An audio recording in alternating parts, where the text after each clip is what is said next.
Bonjour à toutes et à tous, bienvenue pour ce nouveau webinaire. Nous sommes ravis de vous retrouver pour aborder aujourd'hui un thème à la fois courant dans vos pratiques RH et particulièrement encadré juridiquement. C'est la période d'essai dans le secteur des services à la personne. Alors ce sujet, il a été choisi parce qu'il revient fréquemment dans les questions que nos clients nous adressent au quotidien. Les employeurs du secteur des services à la personne sont souvent confrontés à des situations complexes, d'autant que la convention collective prévoit certaines particularités importantes sur ce point. Alors, pendant les 45 prochaines minutes, on va faire un tour d'horizon clair et opérationnel des règles qui sont applicables, en croisant les dispositions du Code du travail, les spécificités de la convention collective, et tout ça pour vous aider à sécuriser vos pratiques et surtout anticiper les risques. Alors, avant de rentrer dans le vif du sujet, voici quelques mots pour nous présenter. Donc moi, je m'appelle Lauriane Roux, je suis juriste en droit du travail au sein de Monpol Paye depuis plus de 4 ans. Et moi, c'est Pauline Agator, je suis gestionnaire de paye au sein de Monpol Paye depuis presque 5 ans. Et donc, ça fait depuis mon arrivée que j'ai en gestion plusieurs dossiers relevant de la convention collective des services à la personne. Donc moi, c'est Cindy Péquet, je suis gestionnaire de paye depuis 5 ans au sein de Monpol Paye et je gère des dossiers services à la personne depuis 2 ans. Alors, Monpol Paye, c'est la filiale sociale du groupe FGC, cabinet d'expertise comptable implanté dans le Var depuis plus de 60 ans. Notre équipe, elle est composée d'une vingtaine de spécialistes en droit du travail, droit de la sécurité sociale, gestion de la paye. Nous intervenons aussi dans le cadre de missions d'audit pour aider nos clients à sécuriser et optimiser leurs pratiques RH. Mais Monpol Paye, c'est aussi un organisme de formation certifié Calliope. Donc, nous proposons un large éventail de formations qui sont adaptées à tous les niveaux et besoins. D'ailleurs, vous pourrez retrouver des liens d'accès vers le programme de formation directement sur la slide. Alors, nombre de nos clients qui relèvent de la convention collective des services à la personne nous interrogent régulièrement à ce sujet. Comment fixer la période d'essai dès l'embauche? Que faire en cas d'absence du salarié pendant l'essai? Comment renouveler la période d'essai dans les règles? Et surtout, comment sécuriser une rupture sans s'exposer à un risque de contentieux? Donc, la période d'essai, elle est souvent perçue comme une formalité, mais c'est vrai qu'elle constitue en réalité une phase à fort enjeu juridique. Elle est encadrée par le Code du travail, la jurisprudence et les dispositions particulières de la convention collective. Cette convention, justement, elle prévoit une indemnité spécifique, on le verra, qui est due en cas de rupture par l'employeur pendant la phase de renouvellement de l'essai. Donc, c'est une particularité qui est encore trop souvent ignorée et qui peut être lourde de conséquences pour l'employeur. Donc ça, on en parlera durant le webinaire. Pendant ces 45 minutes, on passera d'abord en revue les grands principes, les points de vigilance, les erreurs à éviter dans la gestion de la période d'essai au travers de plusieurs séquences claires et qu'on a essayé d'illustrer par des cas concrets. Et ensuite, on consacrera un point rapide, les dernières minutes, pour faire un petit point sur l'actualité sociale. Alors, notre objectif, c'est bien sûr de vous permettre de repartir avec une vision claire, opérationnelle et à jour de vos obligations pour sécuriser vos recrutements dès la première phase du contrat de travail. Voilà, donc c'est parti. Avant de commencer, nous vous conseillons de vous munir d'un calendrier, ce qui vous permettra de mieux comprendre les exemples pratiques que l'on va vous donner.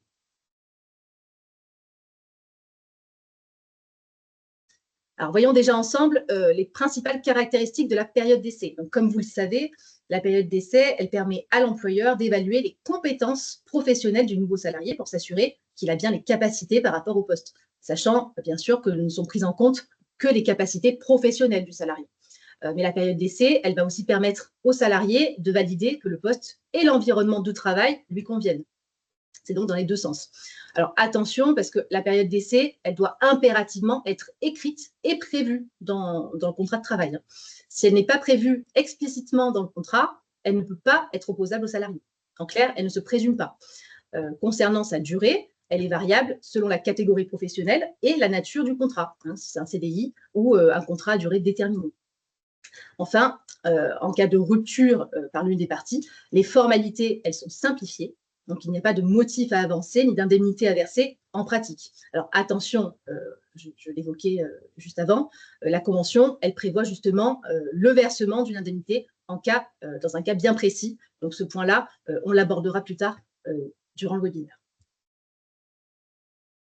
Alors, nous venons de le voir, la durée de la période d'essai varie en fonction de plusieurs éléments. D'abord, selon la catégorie professionnelle du salarié, qu'il s'agit d'un cadre, un agent de maîtrise ou un employé. Ensuite, selon la nature du contrat, qu'il s'agit d'un CDI ou d'un CDD. Ce tableau synthétise les principales dispositions légales issues du Code du travail. Prenons un exemple simple. Pour un salarié non cadre en CDI, la durée initiale de la période d'essai est de 2 mois, avec une possibilité de renouvellement pour une durée équivalente, soit 2 mois supplémentaires. Attention, ce renouvellement n'est jamais automatique. Il n'est possible que si 2 conditions sont simultanément réunies. Le contrat de travail doit le prévoir expressément et un accord de branche étendu doit autoriser ce renouvellement. En l'absence de l'un de ces 2 éléments, le renouvellement n'est pas valable et pourrait être requalifié. Nous allons maintenant faire un court focus sur la période d'essai appliquée au contrat de travail à durée déterminée avant de revenir aux spécificités liées à la convention collective des services à la personne, que nous détaillerons juste après. Donc effectivement, avant de revenir aux règles générales propres au CDI, prenons un instant pour comprendre comment fonctionne la période d'essai dans les contrats à durée déterminée. Ensuite, nous enchaînerons directement sur la durée de la période d'essai selon votre convention collective. Donc, contrairement au CDI, la durée de l'essai ici est proportionnelle à la durée du contrat. En pratique, on compte 1 jour d'essai par semaine de contrat, mais attention, il y a des plafonds à respecter. Pour un CDD de 6 mois ou moins, la période d'essai ne peut pas dépasser 2 semaines. Pour un CDD de plus de 6 mois, la période d'essai peut aller jusqu'à 1 mois maximum. Donc, il est important de souligner que cette période d'essai ne peut jamais être renouvelée, même si la durée du contrat le permettait. Pour les CDD à terme imprécis, comme les contrats de remplacement, on calcule la période d'essai sur la durée minimale prévue, c'est-à-dire la durée initiale estimée du remplacement. Donc, prenons un exemple simple, un CDD de 4 mois, conclu du 1er juin au 30 septembre. La période d'essai sera donc de 2 semaines, soit 14 jours maximum et non pas 17 jours. Il faut bien garder ces règles en tête pour éviter toute erreur dans la gestion de vos contrats à durée déterminée. Voyons maintenant ce que prévoit votre convention collective pour les CDI. Voici le tableau récapitulatif des durées de période d'essai prévues par la convention collective des services à la personne. Comme vous pouvez le constater, cette convention prévoit expressément la possibilité de renouveler la période d'essai, mais dans un cadre strictement défini. Le point essentiel à retenir, c'est que quelle que soit la catégorie professionnelle du salarié, cadre, agent de maîtrise ou employé, la durée du renouvellement est limitée à 2 mois maximum. Cela signifie que même si le Code du travail autorise un renouvellement plus long, dans certains cas, la convention collective SAP limite cette prolongation à 2 mois pour tous, sans exception. Et comme toujours, en droit du travail, la règle la plus favorable aux salariés s'applique. Ici, c'est donc bien cette limite conventionnelle de 2 mois qui doit être respectée. C'est une disposition protectrice du salarié à bien garder en tête lors de la rédaction ou du suivi du contrat de travail. Nous allons maintenant nous intéresser aux modalités pratiques de ce renouvellement. Dans quel cas est-il possible? À quel moment faut-il le proposer au salarié? Et sous quelle forme doit-il être formalisé? Voyons cela ensemble tout de suite. Alors, comme nous l'avons vu précédemment, la convention collective prévoit bien la possibilité de renouveler la période d'essai. Mais attention, ce renouvellement n'est en aucun cas automatique. Pour être valable, il faut plusieurs conditions cumulatives. Voici donc les points essentiels à retenir. Donc, premièrement, le contrat de travail doit expressément prévoir la possibilité de ce renouvellement. S'il n'y a pas cette mention dans le contrat, le renouvellement est tout simplement impossible, même si la convention collective le permet. Deuxièmement, le renouvellement doit être proposé aux salariés avant la fin de la période d'essai initiale. Il faut donc anticiper en tenant compte du délai de prévenance à respecter si jamais le salarié refuse ce renouvellement. Voici un exemple concret. Donc, le salarié commence son contrat le 1er juillet 2025. Sa période d'essai initiale est de 2 mois. Elle se termine donc le 31 août 2025. Le contrat prévoit un renouvellement possible de 2 mois. Si l'employeur souhaite renouveler la période d'essai, il doit faire cette proposition par écrit au plus tard le 17 août 2025, soit 2 semaines avant la fin de la période d'essai initiale. Ça permet de conserver la possibilité de rompre l'essai dans les délais légaux en cas de refus du salarié. Troisièmement, l'accord du salarié est indispensable et doit être formalisé. Le salarié doit répondre par écrit qu'il accepte le renouvellement, et cette réponse doit être claire, libre et non équivoque. À savoir qu'une absence de réponse ne vaut jamais acceptation. Il faut un document, une lettre ou un mail dans lequel le salarié exprime explicitement son accord. Par exemple, qu'il mentionne dans le courrier bon pour accord et renouvellement de la période d'essai. Nous avons donc vu ensemble les conditions strictes encadrant le renouvellement de la période d'essai, mais une autre question pratique se pose très souvent sur le terrain. À partir de quand commence la période d'essai comment la calculer précisément, et surtout quelles sont les conséquences d'une absence, telle qu'une maladie, des congés payés pendant cette période. Ce sont justement ces points que nous allons maintenant aborder. Donc, la période d'essai se calcule en jours calendaires et non en jours effectivement travaillés. Une semaine correspond toujours à 7 jours et un mois à un mois calendaire. Elle commence le premier jour de travail effectif, c'est-à-dire la date de prise d'effet du contrat, et non pas la date de signature, qui peut être antérieure ou ultérieure. Par exemple, un contrat peut être signé dans les 48 heures suivant l'embauche, mais c'est toujours le début réel du travail qui déclenche la période d'essai. La date de fin de la période d'essai correspond au dernier jour prévu, sans report automatique, même si ce jour est un samedi, un dimanche ou un jour férié. Autrement dit, il n'y a aucun décalage si la période d'essai se termine un jour travaillé. Petit rappel important, lorsque la période d'essai est exprimée en mois, la fin correspond au jour équivalent du mois suivant. Si ce jour n'existe pas, par exemple le 31 dans un mois de 30 jours ou le 29 février dans une année non bissextile, la période prend fin le dernier jour du mois. Voici un exemple concret. Nous avons une période d'essai de 2 mois. Elle débute le 15 août et elle prend fin le 14 octobre 2025 à minuit, sans prolongation, même si le 14 est un dimanche ou un jour férié. Enfin, petite parenthèse concernant les salariés à temps partiel, la durée de la période d'essai prévue au contrat de travail ne varie pas en fonction du temps de travail effectif. Le calcul de la période d'essai s'effectue en jours calendaires, de manière identique pour un salarié à temps complet comme pour un salarié à temps partiel. Autres exemples, période d'essai de 3 semaines. Donc, on débute le lundi 3 février 2025 et une fin le dimanche 23 février 2025 à minuit. La période se calcule en jours calendaires, donc 3 semaines complètes à partir du jour de départ. Une période d'essai de 2 mois, débutant en janvier et se terminant en février, année non bissextile. Donc on commence le 1er janvier 2025 et elle se termine le 28 février 2025 à minuit et non pas le 1er mars. Même si février compte 29 jours cette année-là, la période se calcule en mois complet, basé sur le jour équivalent. Enfin, il est important de noter que la période d'essai ne peut pas être différée.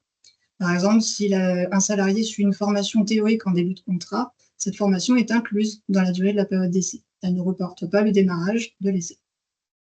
Maintenant que nous avons bien clarifié le calcul et la durée de la période d'essai, intéressons-nous à un point souvent source de questions, c'est l'impact des absences, telles que les congés, absences pour maladie, sur le déroulement et la prolongation éventuelle de sa période.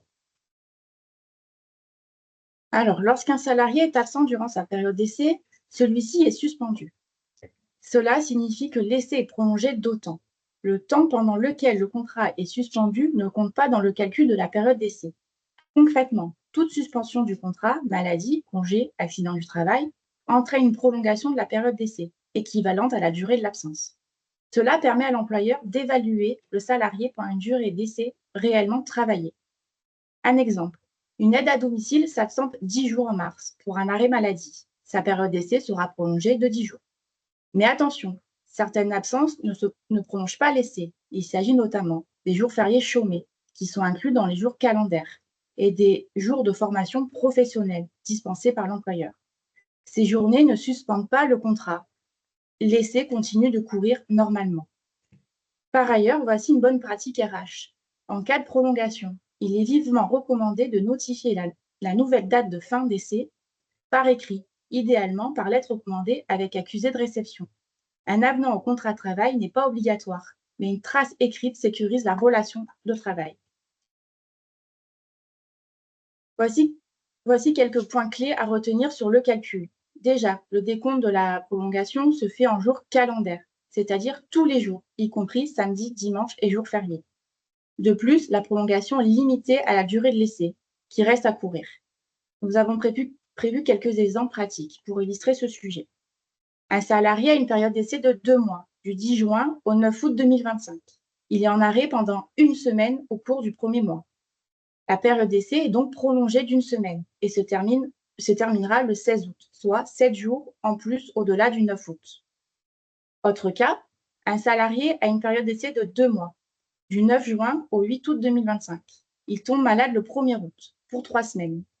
À son retour, la période d'essai ne sera prolongée que d'une semaine, car c'est la durée de la période d'essai initiale qui lui restait à effectuer au moment de son absence, soit du 1er août au 8 août inclus.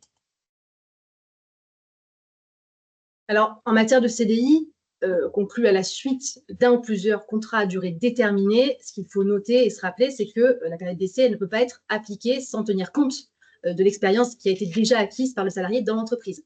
Donc, on va le voir, il y a différentes situations où, effectivement, la période d'essai va devoir être réduite. Alors, le Code du travail, il oblige à déduire la durée des contrats à durée déterminée précédents. Et on a un arrêt récent du 19 juin 2024 de la Cour de cassation qui précise que même des interruptions de plusieurs semaines entre les contrats n'empêchent pas cette déduction, à condition que les fonctions exercées soient cohérentes et qu'elles mobilisent des aptitudes professionnelles comparables. Donc, on parle désormais de continuité fonctionnelle. En gros, peu importe que le salarié ait changé de poste, tant que les compétences qui sont mobilisées, elles restent les mêmes. Donc, c'est une avancée importante quand même, puisque l'entreprise, elle ne peut plus utiliser la période d'essai comme un reset si elle a déjà pu évaluer concrètement les qualités professionnelles du salarié au cours de précédents contrats à durée déterminée. En revanche, lorsque le contrat du CDI porte sur un poste différent, qui nécessite donc des compétences bien distinctes, la période d'essai, elle reste applicable en totalité. Donc, par exemple, Madame Bernard, qui aurait un contrat à durée déterminée d'1 mois du 1er au 30 mars en tant qu'aide ménagère, ensuite, son contrat est rompu, elle est embauchée en CDI, mais qu'à compter du 1er mai et occupe exactement les mêmes fonctions que pendant son contrat à durée déterminée. Eh bien, il faudra déduire la durée de son contrat à durée déterminée de la période d'essai en CDI. Elle aura donc seulement 1 mois d'essai, renouvelable 2 mois, puisqu'on l'a vu, le renouvellement est bien prévu par la convention collective des services à la personne. Alors, je précise par ailleurs qu'en cas d'embauche en CDI après une mission d'intérim dans les 3 mois, la durée de la mission doit aussi être déduite de la période d'essai, à condition toujours que les missions aient été accomplies sur un poste équivalent. Alors, par ailleurs, on va noter que si un salarié il est embauché dans la continuité de son contrat d'apprentissage, aucune période d'essai ne pourra en principe lui être imposée. Donc ça, c'est encore le Code du travail qui prévoit qu'en l'absence d'accord collectif, aucune période d'essai ne peut être prévue quand un contrat d'apprentissage est suivi dans la même entreprise par un CDI, un CDD ou un contrat de travail temporaire. Donc, cela s'explique simplement parce que l'employeur il a déjà pu évaluer les compétences du salarié au cours de l'apprentissage, tout simplement. Il y a une exception qui est prévue par le Code du travail qui ouvre la possibilité à un accord collectif, alors de branche ou d'entreprise négocié, de prévoir une période d'essai même après un contrat d'apprentissage à condition qu'elle soit encadrée. Alors, pour ce qui nous concerne, dans la branche des services à la personne, la Convention ne prévoit aucune disposition spécifique en la matière, donc aucune période d'essai ne peut être imposée à l'issue d'un contrat d'apprentissage dans la même entreprise. Autre cas, on a le cas effectivement du stage. Donc voilà, quid de la période d'essai en cas d'embauche après un stage. Lorsqu'un salarié est embauché dans les 3 mois suivant un stage de fin d'année d'études, intégré à un cursus pédagogique et réalisé en dernière année d'études. La durée de ce stage, elle doit être déduite de la période d'essai. Donc la loi, elle pose quand même une limite. Cette déduction, elle ne peut pas excéder la moitié de la durée initialement prévue de la période d'essai, sauf si un accord collectif prévoit une règle plus favorable pour le salarié. Par exemple, si la période d'essai prévue initialement est de 2 mois et que le stage a duré 3 mois, eh bien la période d'essai ne pourra être réduite que d'1 mois.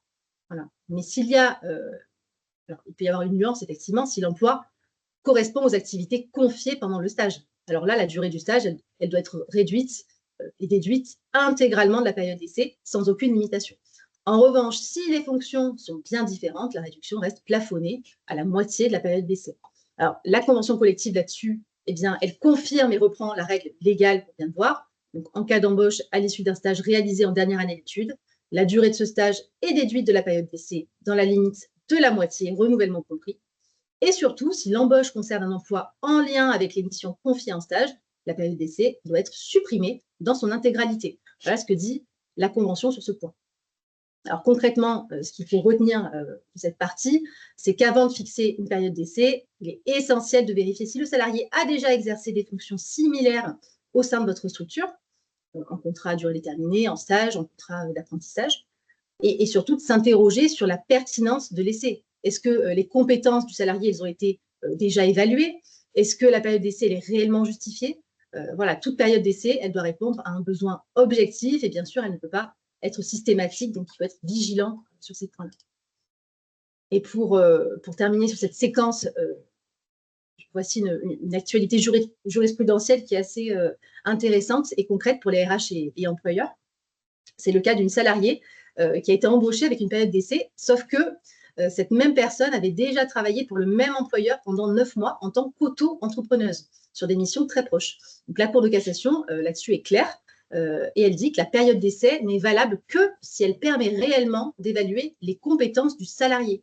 Alors, peu importe finalement que la collaboration précédente ait eu lieu sous un autre statut, salarié ou indépendant, ce qui compte finalement, c'est si l'employeur a déjà pu ou non juger des aptitudes professionnelles du collaborateur. Donc, ce qu'il faut retenir concrètement, c'est que l'expérience, elle va compter plus que le contrat. Ce n'est pas forcément la forme juridique qui prime, mais bien la réalité de la collaboration passée. Et surtout, pas d'essai systématique. On ne peut pas instaurer une période d'essai si l'évaluation des compétences a déjà été faite auparavant. Voilà. Maintenant, on va parler de la rupture de la période d'essai, qui est aussi un vaste sujet.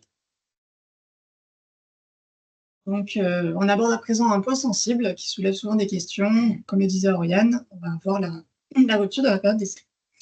Donc, même pendant la période d'essai, on ne peut pas rompre du jour au lendemain. Il existe un délai de prévenance à respecter, et ce, aussi bien pour le salarié que pour l'employeur. Autrement dit, on informe, on anticipe et on ne surprend pas. La rupture doit être formalisée, donc soit par lettre mise en main propre contre des charges, soit avec un courrier recommandé avec accusé de réception. Attention à un piège classique, si vous attendez trop pour notifier la rupture, vous risquez de ne plus pouvoir respecter intégralement le délai de prévenance. Mais vous ne pouvez pas prolonger la période d'essai pour autant. Dans ce cas, l'essai se termine à la date prévue et l'employeur devra verser une indemnité compensatrice au salarié, équivalente à la durée de prévenance manquante. En résumé, pour une rupture, l'anticipation est obligatoire. Le délai de prévenance, c'est un vrai délai légal, pas une simple formalité. Et en cas de rupture trop tardive, il n'y a pas de rallonge de l'essai, mais du coup une indemnité à verser. Donc, sur cette slide, vous trouverez un tableau clair qui résume les délais de prévenance applicables pendant la période d'essai, selon les dispositions légales et conventionnelles. Ces délais sont essentiels pour bien respecter les règles en cas de rupture. La convention collective s'aligne parfaitement sur le délai de prévenance légal. Par ailleurs, il faut noter que le contrat prend fin à l'expiration du délai de prévenance si celui-ci est exécuté. Mais la fin du contrat ne peut pas dépasser la date de la fin de période d'essai. Si le salarié continue au-delà de cette date, un CDI est créé automatiquement avec des règles de rupture différentes. On parle alors de licenciement. Concernant le point de départ du délai de prévenance, on retient la date d'envoi de la lettre recommandée ou la date de remise en main propre contre des charges. La date de réception ou la prise de connaissance par le salarié n'est pas prise en compte. En pratique, c'est donc la date à laquelle l'employeur manifeste sa volonté qui compte. Donc maintenant, Cindy va nous exposer un cas pratique sur ce sujet. Voyons maintenant concrètement comment appliquer le délai de prévenance en cas de rupture de la période d'essai à travers un exemple très parlant. Madame Dupont est embauchée le 1er janvier 2025 en CDI au poste d'aide ménagère. Son contrat prévoit une période d'essai de 2 mois non renouvelable. Elle travaille sans interruption jusqu'au 24 février, soit 1 mois de présence effective dans l'entreprise et moins de 3 mois. Quel est le délai de prévenance que l'employeur doit respecter pour rompre la période d'essai de Madame Dupont? Il faut donc raisonner par étapes. Étape 1, identifier le temps de présence. Avec 1 mois et 25 jours de présence, du 1er janvier au 24 février 2025, on est dans la tranche plus d'1 mois. La loi impose alors un délai de prévenance de 2 semaines à respecter par l'employeur. Étape 2, calculer le délai de prévenance. La rupture est notifiée le 24 février. À partir de cette date, il faut donc laisser courir 2 semaines de prévenance. Le contrat devrait donc se terminer le 9 mars 2025. Étape 3, vérifier la compatibilité avec la fin de la période d'essai. Mais attention, la période d'essai initiale se termine le 28 février 2025. Or, le délai de prévenance ne peut pas prolonger la période d'essai au-delà de cette date. L'employeur ne peut pas repousser la fin du contrat au 9 mars. Le contrat prend fin au plus tard le 28 février, soit à la fin de la période d'essai. En revanche, le délai de prévenance n'ayant pas pu être respecté intégralement, l'employeur devra verser à Madame Dupont une indemnité compensatrice équivalente au jour manquant du délai de prévenance. Ce qu'il faut donc retenir, c'est que 1. Le délai de prévenance dépend du temps de présence du salarié. 2, il ne prolonge jamais la période d'essai. Et 3, s'il ne peut pas exécuter en entier le délai de prévenance, il sera compensé financièrement. Et maintenant, voyons quels sont les motifs permettant de rompre l'essai. Alors, c'est vrai qu'on a parfois tendance à croire qu'on peut mettre fin à une période d'essai facilement, sans justification, mais ce n'est pas forcément le cas. En tout cas, ce n'est pas sans limite. Donc, il y a des règles et surtout des risques si elles ne sont pas respectées. Donc, la rupture de la période d'essai, elle doit être bien sûr loyale et surtout justifiée par un motif qui est lié à la personne du salarié. Autrement dit, on peut rompre l'essai pour des raisons professionnelles, par exemple parce que le salarié n'a pas les compétences suffisantes, pour inadéquation au poste ou parce qu'il a manqué d'implication, mais il ne va pas être possible de rompre l'essai pour un motif économique, comme une réorganisation, une baisse d'activité, sans avoir réellement évalué les attitudes du salarié, ou parce qu'on souhaite utiliser l'essai pour remplacer temporairement quelqu'un. On ne peut pas non plus rompre un essai pour un motif discriminatoire, par exemple l'état de grossesse d'un salarié ou alors un arrêt de travail. C'est très risqué, bien sûr, de rompre une période d'essai pendant un arrêt maladie. À défaut, la rupture, elle peut être jugée abusive et le salarié peut saisir le conseil de prud'homme et obtenir des dommages et intérêts pour le préjudice subi. Alors, ce n'est pas théorique, hein, la Cour de cassation, elle a encore très récemment rappelé que la période d'essai, elle doit garder sa fonction d'évaluation, ni plus ni moins. Donc, la prudence est de mise, hein, sur ces sujets-là. Même si l'essai donne plus de souplesse, bien sûr, à l'employeur, il n'exonère pas de respecter les règles de bonne foi et surtout de garder le cap sur l'objectif, hein, qui est finalement d'évaluer objectivement les compétences. La rupture d'essai, elle ne doit pas non plus reposer sur un motif discriminatoire, on l'a vu. Alors, sur le papier, disciplinaire, pardon, sur le papier, la rupture d'une période d'essai, elle est libre et elle ne nécessite ni justification ni procédure spécifique. Mais attention, cette liberté, elle connaît une limite importante dès lors que l'employeur reproche une faute au salarié. Dans ce cas, il ne s'agit plus d'une simple rupture d'essai, mais bien d'une décision à caractère disciplinaire. Et là, eh bien, les règles, elles changent et vous devez impérativement respecter la procédure disciplinaire classique avec la convocation à l'entretien préalable, l'entretien et la notification écrite de la rupture. Donc, si vous ne respectez pas cette procédure, eh bien, vous prenez un vrai risque juridique. Le salarié, il peut demander des dommages et intérêts pour non-respect de ses droits. Par ailleurs, il faut noter que seule la faute grave avérée permet de supprimer le délai de prévenance et donc de ne pas l'exécuter ni le payer. Bref, liberté, oui, mais jamais au détriment des droits du salarié dès lors qu'un grief est formulé contre lui. Alors maintenant, on va faire un point sur les dispositions conventionnelles qui sont prévues en cas de rupture de l'essai pendant la période de renouvellement, qui est un des points essentiels de la convention collective. Voici une règle peu connue mais très importante dans votre secteur. Donc effectivement, dans le secteur des SAP, lorsqu'un employeur met fin à la période d'essai durant son renouvellement, il doit obligatoirement verser au salarié une indemnité spécifique. Le principe, c'est que si l'essai est rompu pendant sa phase renouvelée, alors l'employeur est redevable de cette indemnité. Elle est égale à 10% de la rémunération brute totale perçue par le salarié pendant la durée du renouvellement uniquement. Ce n'est donc pas 10% de toute la période d'essai, mais uniquement de la partie qui a été renouvelée. Cette indemnité vise à compenser la précarité liée à une rupture après un allongement de la période d'évaluation. Elle ne s'applique qu'en cas de rupture à l'initiative de l'employeur et pendant le renouvellement, pas avant. Attention, car cette règle s'applique uniquement si le renouvellement a été effectué correctement sur le plan juridique. Ça signifie que le renouvellement doit être prévu dès l'origine dans le contrat de travail. Le salarié doit l'avoir accepté par écrit. Donc cet accord doit être express et non équivoque, signé avant la fin de la période initiale. La formalisation du renouvellement doit intervenir avant l'expiration de la période d'essai initiale. Un renouvellement notifié trop tard ou oralement n'est pas valable et l'essai est alors réputé terminé. Voyons maintenant un exemple concret pour illustrer l'indemnité due en cas de rupture pendant le renouvellement. Un salarié est embauché le 1er mars. Il bénéficie d'une période d'essai initiale de 2 mois, soit du 1er mars au 30 avril 2025. L'essai est ensuite renouvelé pour 2 mois, comme prévu au contrat et validé par écrit, ce qui prolonge la période du 1er mai au 30 juin 2025. L'employeur décide finalement de rompre l'essai le 15 juin 2025, ce qui veut dire que la durée effective du renouvellement est de 31 jours en mai et 15 jours en juin, ce qui nous donne 46 jours de période renouvelée. Si on part du principe que le salaire brut mensuel est de 3 000 €, voici comment on peut faire le calcul. On commence par déterminer le salaire brut sur 46 jours. Donc, on prend les 3 000 €, on divise par 30 jours, donc 30 parce que c'est le nombre de jours du mois, puisqu'on est sur juin. On va ensuite multiplier par 46 jours, qui correspondent au nombre de jours de la période d'essai renouvelée. Ça nous donne 4 600 € bruts. Puis on applique les 10% prévus, donc 4 600 fois 10%, on est sur 460 € d'indemnité. Cette indemnité sera versée aux salariés au titre de la rupture pendant la période de renouvellement. Encore une fois, ce versement est obligatoire uniquement si le renouvellement a été prévu au contrat, accepté par écrit et formalisé à temps. En conclusion, plus l'employeur tarde à notifier la rupture d'essai aux salariés, plus l'indemnité spécifique élue versée sera conséquente. Ce qu'il faut noter, c'est que cette indemnité est cumulable avec le délai de prévenance, mais aussi les indemnités habituelles de fin de contrat, donc congés payés, solde de tout compte, etc.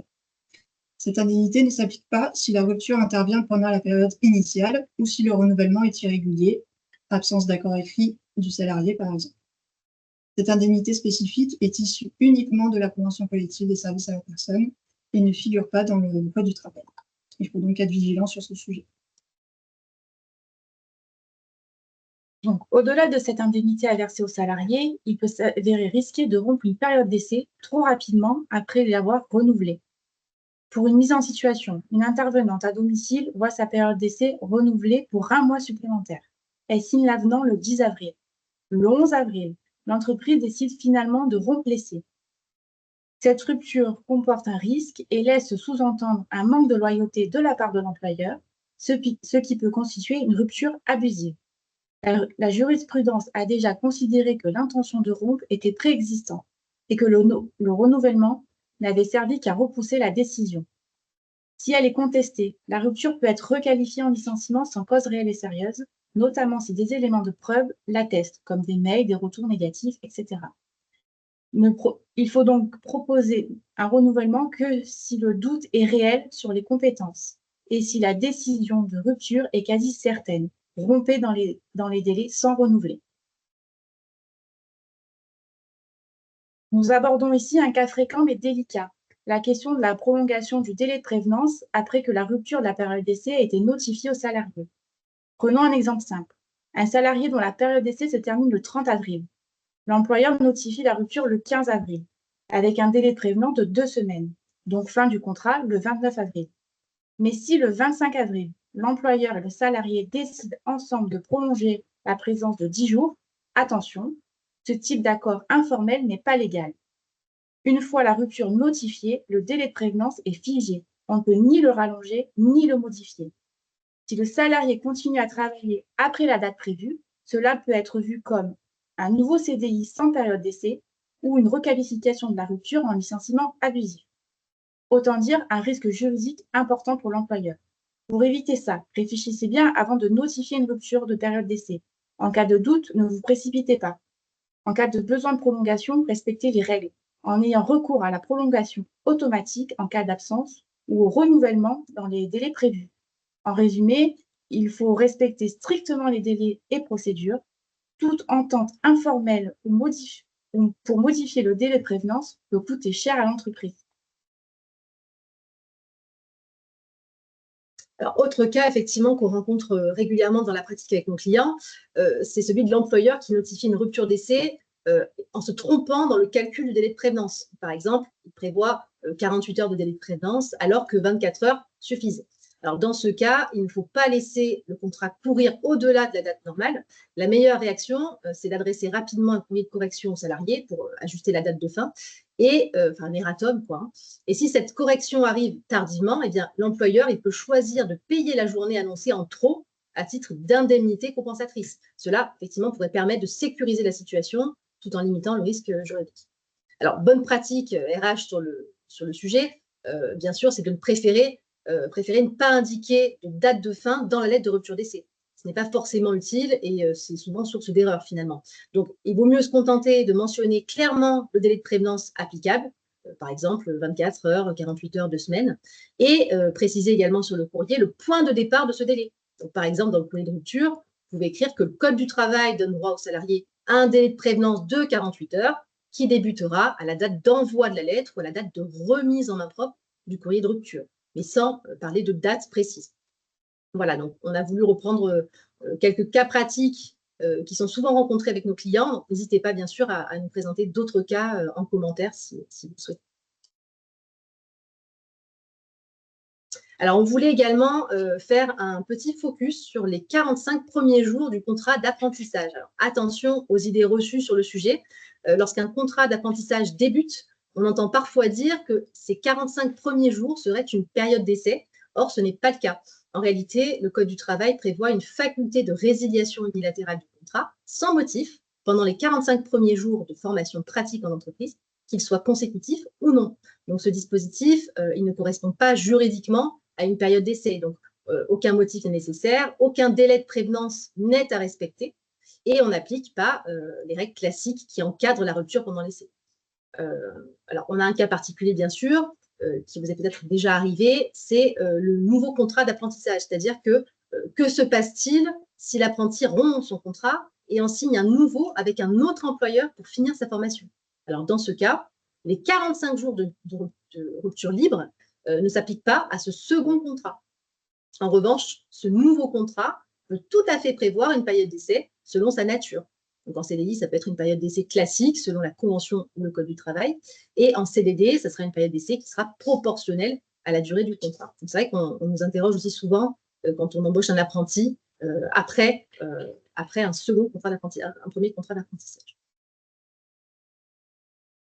Voilà, alors pour conclure sur cette thématique, voici les points essentiels à garder en tête pour une gestion sécurisée de la période d'essai, en conformité avec les règles applicables à notre secteur. Alors, ce qu'il faut absolument faire, bien sûr, c'est de prévoir des clauses contractuelles claires dès le départ, préciser la durée, les possibilités de renouvellement, anticiper les formalités nécessaires si vous envisagez un renouvellement. On l'a vu tout à l'heure, il faut vraiment respecter le délai de prévenance à chaque fois avant de renouveler. Respecter le cadre conventionnel, la possibilité de renouvellement, elle n'existe que si elle est prévue par un accord de branche, donc ce qui est le cas dans les services à la personne, mais elle doit être aussi prévue dans la convention, dans le contrat de travail, pardon.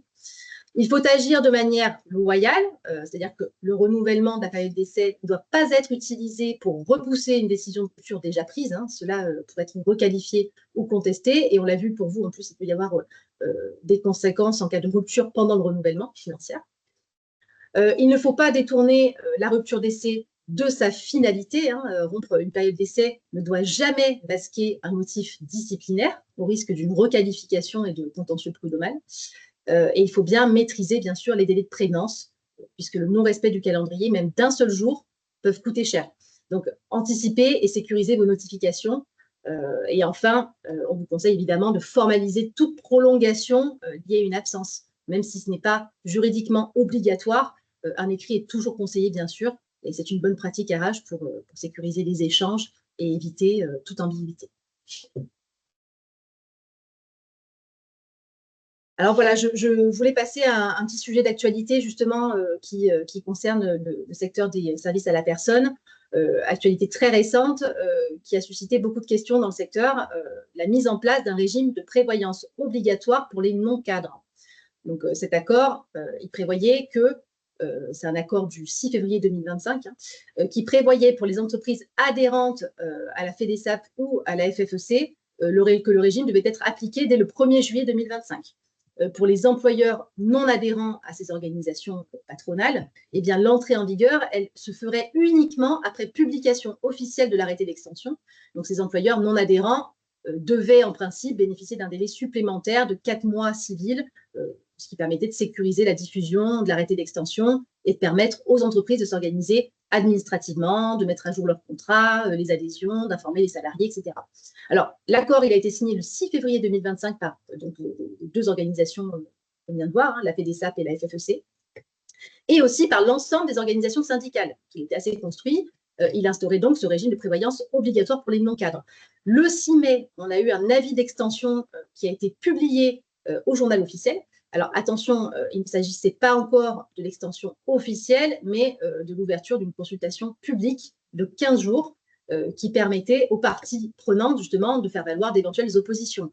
Et justement, on a quelques organisations patronales, telles que Synerpa, Domicile et la FESP, qui ont exprimé leur désaccord en dénonçant un processus perçu comme déloyal et une charge financière jugée inacceptable pour un secteur sous tension.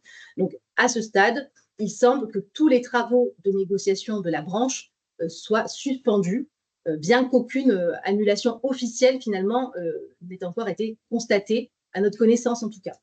Voilà, donc c'est vrai qu'à ce stade, on est un petit peu dans le flou. On est un petit peu dans le flou. Donc, je vous renvoie à la dernière slide. Effectivement, l'accord de prévoyance du 6 février, donc, bien qu'il ait été suivi d'un avis d'extension le 6 mai, reste donc entouré de cette incertitude juridique, notamment en raison de l'opposition de Synerpa et de la FESP. Donc, quoi qu'il arrive, nous recommandons à chaque entreprise de vérifier son adhésion, évidemment, à l'une de ces organisations, de suivre de près l'évolution réglementaire et de se préparer, dans un esprit de prudence, finalement, au déploiement éventuel de ce régime. Donc, les garanties porteraient sur des risques classiques en matière de prévoyance, décès, invalidité, rente éducation, avec une cotisation répartie à part égale entre employeurs et salariés. Donc voilà, à ce stade, il est vraiment important d'anticiper, surtout si vous êtes adhérent à la FEDESAP ou à la FFEC. Voilà, donc nous arrivons au terme de ce webinaire et nous vous remercions pour votre participation. On espère qu'il vous aura permis d'y voir plus clair sur des sujets abordés et de repartir avec des éléments concrets à mettre en pratique.